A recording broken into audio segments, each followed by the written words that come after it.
صل على سيدنا ومولانا محمد وعلى سيدنا علي.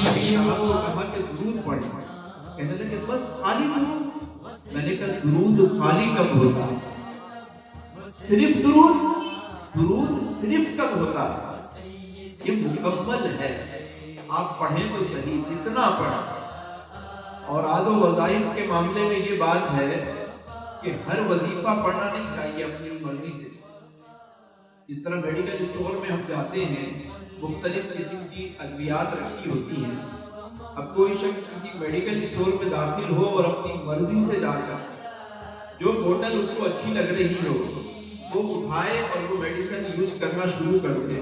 جب تک کوئی اچھا کنسلٹنٹ، کوئی ڈاکٹر کوئی دوائی تجویز نہ کرے اس وقت تک دوائی نہیں کھانی چاہیے. آپ حیرت کریں گے کہ میڈیکل اسٹور پہ جتنی دوائیاں ہیں وہ کسی نہ کسی مرض کے لیے ہوتی ہیں، فائدہ مند ہوتی ہیں، مگر اپنی مرضی سے ہم نہیں کھا سکتے.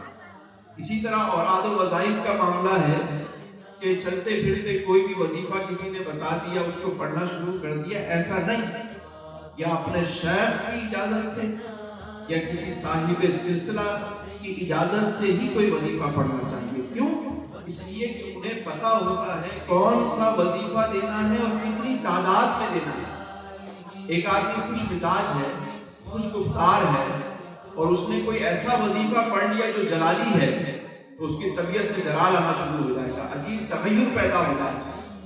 تو وظائف اپنی مرضی سے نہیں پڑھنے چاہیے، لیکن ایک کام ایسا ہے جو آپ جب پڑھنا چاہیں، جتنا پڑھنا چاہیں، کوئی بچہ پڑھے، بڑا پڑھے، خاتون یا مرد، صاحب علم، صاحبان علم پڑھیں یا وہ شخص جس کا علم کم ہے وہ پڑھے، سب کو فیض ملتا ہے اور برابر ہوتا ہے.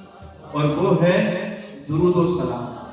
جتنا پڑھیں، جب چاہیں پڑھیں، جتنا پڑھیں. درود شریف پڑھنے سے ہمیشہ برکت ہی ملتی ہے. اللهم صل على سيدنا ومولانا محمد